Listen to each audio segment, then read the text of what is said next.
Hi, in this video we will be sizing, fitting, and maintaining a cervical collar.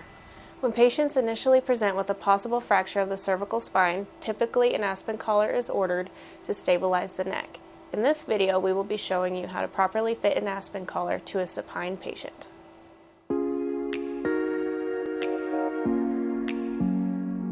Once it is determined that a patient needs a C-collar and a doctor places an order, you can figure out the correct size by using the Aspen collar sizing guide found on their website. Place the guide on the patient's trapezius and judge the size by where it comes to the patient's chin. Most patients will be a medium. Preform the chin and back neck piece to conform to the patient's neck. Make sure the pads are correctly placed over the plastic and manually flare the tabs. Please remember to keep these pads nearby and do not throw them away.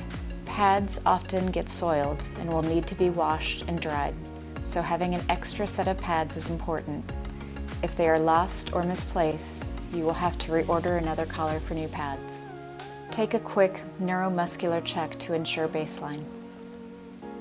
With head in neutral position, make sure the patient is lying flat without a pillow. Have a second nurse hold the head steady while the collar is being placed. Locate the Aspen logo to direct you on which side is up. Gently slide the posterior portion of the collar behind the patient's neck and center it. Push down on the bed as to not move the patient's head forward. Long hair goes on the outside of the collar. While pulling the sides of the front panel apart, position the chin piece by sliding it up the patient's chest and scooping it under the chin. Make sure that the sides of the anterior portion of the collar are oriented upward, off the trapezius muscles and toward the patient's ears. The nurse should be able to place 2 fingers on either side of neck as to not compress jugular veins. The chin should be at the edge or almost to the edge of the chin piece. After placing the collar, ensure that the patient is still able to breathe, swallow, and maintain neuromuscular baseline. Also assess that all pressure points are covered and that skin is non-blanching. Perform a second neuromuscular check to ensure there are no changes from the baseline.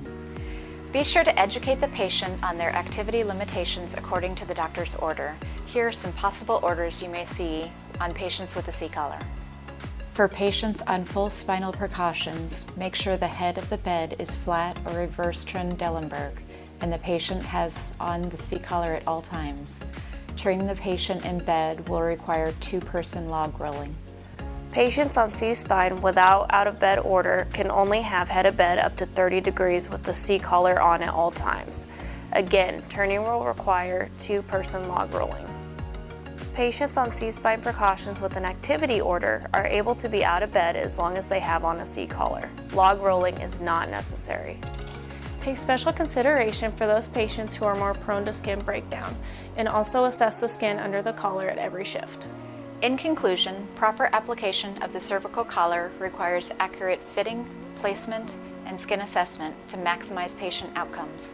Thank you for watching this video on C-collar placement.